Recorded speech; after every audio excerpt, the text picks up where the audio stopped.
it's me, Lainey. Now welcome back to my channel. In today's video, I'm going to be doing a kind of routine, basically, as I can describe it, or like my tips and tricks on something. And in today's part of like my tips and tricks, or like my routines, I am doing how I get my makeup from to stop caking, because I know I used to always have my makeup caking off through the day and just looking so heavy and gross, and normally that's when it like starts creasing up or like getting dry in a few areas, and you don't want that to happen. So what I did was I was trying to find a few tips and like test a few things out since December, and I have come up with a lot of tricks to get my makeup on point and on fleek. So hopefully you enjoyed this video. Let me just give my reminder before I hop right in. Make sure you subscribe to my channel if you like all my content and my account. Make sure you like this video. If you like this video, why not? And make sure you turn on that post notification bell if you want to see more of my videos without missing one single video. Now let's get on with the video. I want my skin to be super smooth, and I need to prime it and everything. So you might be like, this is not primer. Okay, the lid is off my Avon hand cream. This is actually a way to kind of prime my hands, get them a little smoother, and kind of rub off any of the excess dirt. You should probably just wash them. That's what I did before this, but I wanted to even add this too, just so I could really like even prep my hands. So when I put on the foundation, there is no more dirt. I tried washing my hands, but this eyeshadow stain will not come off. So I will work on getting that off, and then we will move on to the foundation. First, you need to moisturize and prime.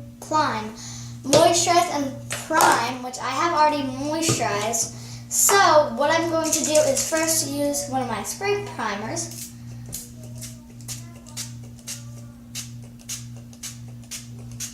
And then once I do that, I will just kind of blow with my hand, or I don't have a fan here, but I would take a fan, and that would burst really a lot of wind on my face, so this would dry it easily.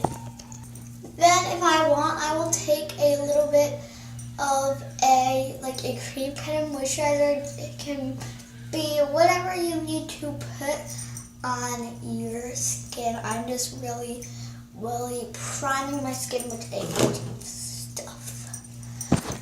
Now I'm actually doing a combination. I'm going to put my Sassy Chick BB Benefit Beauty Cream on my hand. That's such a long name, so I just call it my Sassy Chick Foundation. And I keep on saying that even though I never really call it that without saying that. And you're like, well then why don't you just say it? I want to make sure that you know exactly what it is, because I'm not sure if Sassy Chick actually has an official foundation. They call them like BB and CC creams, but I'm not sure if they actually have a foundation, and if they do, it's like 1 or 2. So yeah, I am mixing these. Don't put a lot. I guess this is a lot for how much I'm gonna mix into it. So I will remove some. This would be like my amount if I was not mixing with something else. I'm using my Clinique Super Balanced Makeup Formula and mixing just a tiny bit in there so I can kind of get a little bit of a tan, since my skin is like, it was winter, so my skin was getting like kind of pale, but now since it's beginning spring, I'm getting a tiny bit tanner. Anyways, I just want to look really tan. Now I don't know if you can see this, but once I have mixed these foundations on my skin, I will start to blend them in with a brush like this and kind of swirl it around a little bit, just so I can I normally don't swirl it because I feel like that leaves a streaky application, but I feel like it blends it through a little bit, so then I can just go over and kind of buff it into my skin and kind of roll it down, which can leave streaks too, but I am used to and I know how to fix it. so I'm just used to kind of doing that, but mostly I just, buff it into my skin down the neck. Now a lot of people do the exact opposite of this, and a lot of beauty gurus do not mention this, or from my point, I am not,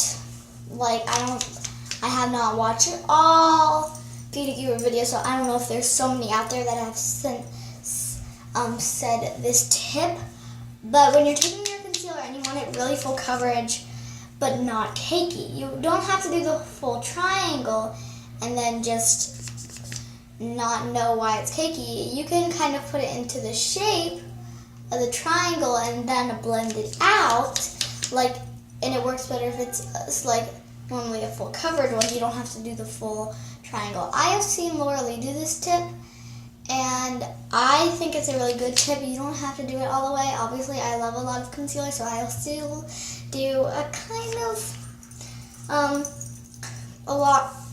that's a lot, on my nose and then on my cupid's bow, even though highlighting your cupid's bow makes it look really beautiful and it looks really big.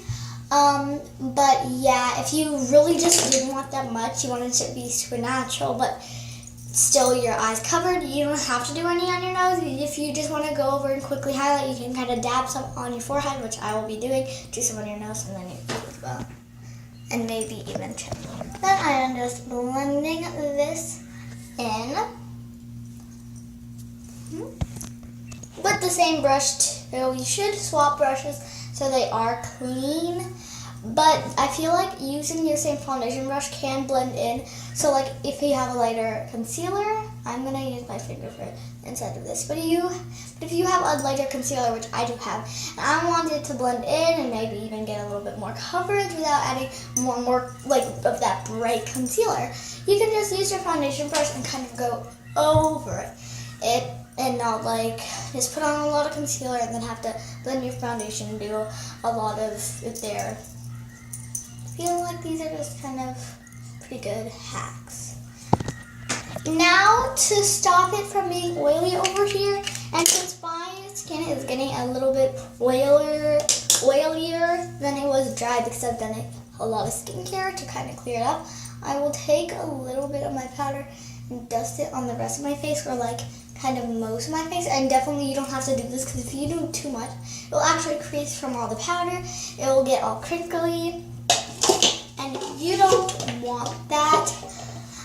So what I'm doing is I'm just kind of setting the rest of it very quickly with a little bit of powder, just because my skin is normally oily and I feel like that's a good thing for me to do.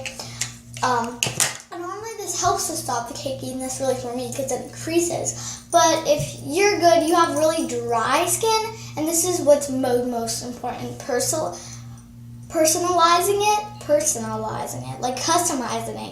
customizing it for you. If you are really dry and you have but that day you're kind of mixing a matte foundation with a really kind of oil-based foundation because you want that matte finish and you don't want to add too much powder, then you shouldn't just set the rest of your face. I'm not gonna be you should set the rest of your face, or else it will crease and you look oily. And take my tip, it's a lot better than anybody else's. No, you just need to customize it and see what works for you. But this normally works for me. So honestly, what the most important step for anybody, or you can just use a lot of setting spray, but baking under your eyes, it won't harm them that much if you're using certain powder, customizing it for you. But what I will do is I'll take out my beauty blender, and I'm also wetting my beauty blender a little bit, so I have a damp beauty blender because this helps it from getting cakey. This kind of helps because if you just have all powder, I'm pretty sure you don't want to add too much water that it starts getting to a weird kind of paste formula, and that it's just super disgusting. It shouldn't be soaking wet. You're just going to take your baking powder, and if it's just powder, I'm pretty sure it's going to get all cakey and be way too powdery. I think this applies it a little bit smoother and helps out a lot. Then I'll use my Real Techniques brush to wipe this all away. This is the brush I'm talking about. This is Real Techniques 100th brush. or whatever because I do not remember. I got this a long time ago. I was using this since the beginning of my channel. Really, it's just a brush. I'm dusting away my powder and moving on to my eyes. I'll go back for a highlight because I feel like that can be an important step too, and nobody really understands. Well, there's a lot of people that understand this. Like, there's a lot of people that are really good at their makeup, but I will come back for a highlight just for the people that don't understand a few rules. So I am back for a highlight. The basically overall thing of the eyes, I used my Color Match palette, my L'Oreal liner, and then my mascara was a mix of the Mineral Fusion one and the Clinique High Impact one. But we come here for a highlight. For lips too, just if you're curious, I'm using my chapstick, and then I'm using this e.l.f. Lip lacquer and natural. And I took my highlight. This is a like Wet n Wild's highlighter that I always use, and I'm pretty sure in Blossom Glow. Like, I forget things so easily, and like especially names that have really interesting and sometimes even like hard to pronounce names, which this one isn't, but I just normally forget these names. So what I do is you shouldn't bring it in that much, even like if you want, like when you smile you want it to show, just add a tiny little bit, because this is the area where your pores normally are, and don't like apply it like right here. You can apply it on the tip, like a little bit here if you don't have that many pores there, but you don't want to highlight the pores and make it look like you have massive like open pores and you didn't be able to close them up from the primer that you use, because overall it's just a really weird, I wouldn't say weird because you should love your body how it is. It's not even that weird, but like it doesn't look the best. So if you want highlighter to be like almost perfect, like, and it's not always going to be perfect, but what you're going to do is you're going to like apply a little bit of highlighter on your cheekbones, and if you have a lot of pores there, you can skip out on that. I did this on the tip of my nose, on the bridge of my nose, and then my cupid's bow, because I'm pretty sure nobody really has pores there. And if you want, you can do a little bit on your chin and your forehead. I don't know if anybody really likes doing this, but I really like highlighting a lot. Like, I highlight so much, so I mean, that's kind of how I do it. For the video, I hope you enjoyed how I got this fresh, like, smooth makeup on my face and without creasing. I hope you enjoyed this routine. Make sure you like this video. I will see you guys next time.